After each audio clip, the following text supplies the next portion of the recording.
बहुत बार झूठे अभिमान में पड़ व्यक्ति निष्क्रिय होकर बैठ जाता है कि हम तो बड़े लोग थे, अब छोटा या घटिया काम क्यों करें। इस कहानी में चार भाई बड़े खानदान से संबंध रखने के कारण कोई काम नहीं करना चाहते। उनके घर एक मामूली अतिथि आकर निर्धनता से बचाने के लिए उनकी आय के स्रोत को नष्ट कर देता है, जिससे वे घर से बाहर निकल कोई काम धंधा शुरू कर सकें। अतिथि के इस क्रूर कर्म से उन भाइयों का पूरा जीवन ही बदल जाता है। काका कालेलकर ने अपनी सशक्त लेखनी से बड़े सरल तरीके से इतनी बड़ी बात को निष्ठुर अनुकंपा नाम की इस कहानी में समझाया है। किसी शहर में एक कुलीन परिवार रहता था। उसमें चार भाई थे। परिवार की जायदाद और धन दौलत बर्बाद हो चुकी थी।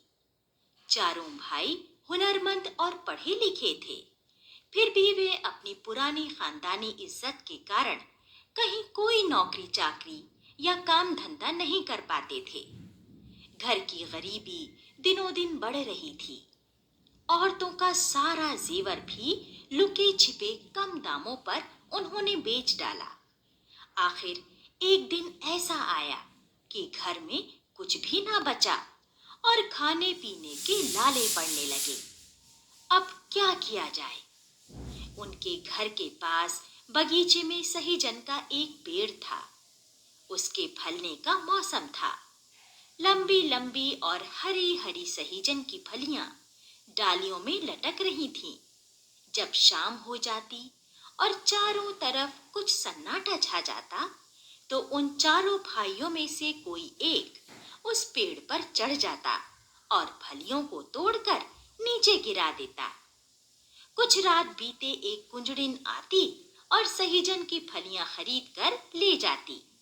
इससे जो थोड़े से पैसे मिल जाते, उन्हीं पर उस परिवार का निर्वाह होता। दिवाली के बाद एक दिन उनका एक रिश्तेदार उनके यहाँ आया। उसे इन लोगों की बुरी दशा की जानकारी न थी। जब भोजन तैयार हुआ तो बड़े भाई ने बहाना बनाया। आज मेरा सोमवार का व्रत है, मैं खाना ना खाऊंगा। मेरे पेट में दर्द उठ रहा है, डॉक्टर ने खाने को मना किया है। तीसरे भाई का कहना था कि उसे अपने दोस्त के यहाँ दावत में जाना है, अतः वह शरीक ना हुआ। सबसे छोटा भाई घर में आए हुए मेहमान के साथ खाना खाने बैठा। 2 थालियां लगाई गईं। जब दोनों जन खाने बैठे तो बूढ़ी माँ मेहमान से खाने का खूब आग्रह करती रही, लेकिन उसने अपने छोटे लड़के को जरा भी ना पूछा। वह लड़का भी सधा हुआ था। कोई चीज परोसी जाती, इससे पहले ही हाथ हिलाकर कह देता, मुझे नहीं चाहिए। इस तरह 2 बार भोजन करने पर मेहमान ताड़ गया कि ये लोग गरीबी के शिकार हो रहे हैं। फाका कशी के मारे घर की हालत खराब है। खाने पीने की तकलीफ बढ़ गई है, फिर भी इन्हें फिक्र नहीं है। किसी तरह उस रात का खाना खाकर वह मेहमान बरामदे में सो गया। सो क्या गया, उसने सोने का ढोंग रचा। करीब 10 बजे रात गए कुंजड़िन आई।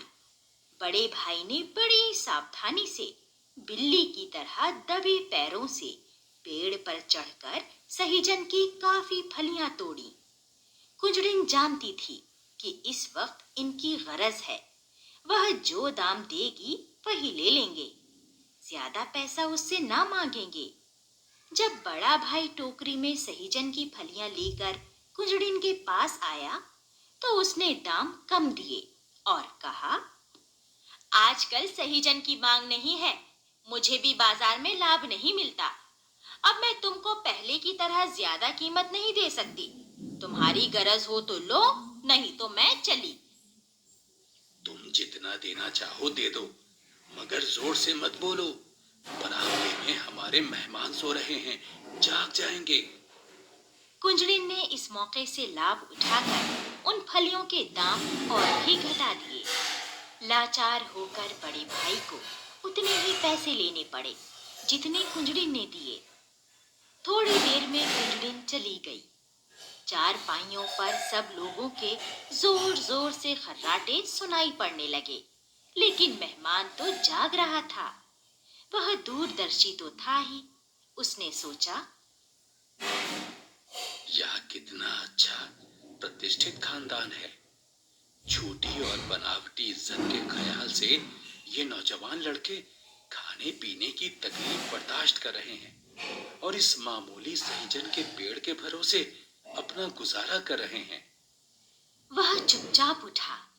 बरामदे के एक कोने में पड़ी कुल्हाड़ी उसने उठा ली और बिना किसी आहट के उस सहीजन के पेड़ के पास पहुंचा। उसने पेड़ को जड़ के पास से काटकर धरती पर गिरा दिया। फिर पौ फटने से पहले ही अंधेरे में वह मेहमान वहां से चल दिया। सवेरा हुआ। बड़े भाई ने उठकर देखा कि मेहमान बरामदे से गायब है और बगीचे में सहीजन का पेड़ कटा पड़ा है। घर को सहारा देने वाले किसी बुजुर्ग के मरने से जो मातम छा जाता है, वैसा ही उस परिवार में फैल गया। घर की बुढ़िया कहने लगी, यह दुष्ट मेहमान कहाँ से आया था? यह रिश्तेदार नहीं, मेहमान नहीं, पिछले जन्म का हमारा दुश्मन था। अगर इसे हमारी बुरी हालत पर तरस आ रहा था तो चुपचाप हमारे घर 8-10 मन अनाज भेज दिया होता। हमारे परिवार के एकमात्र सहारे सहीजन के पेड़ को इसने क्यों काट डाला? अम्मा, जब तक हमारा बस चला, घर की पुश्तैनी इज्जत बचाई। ना किसी की नौकरी की, ना किसी के आगे हाथ फैलाया। मगर आगे गुजारा चलना मुश्किल है। कहीं ना कहीं काम ढूंढना ही पड़ेगा। उस बस्ती में चारों भाइयों की अच्छी इज्जत थी।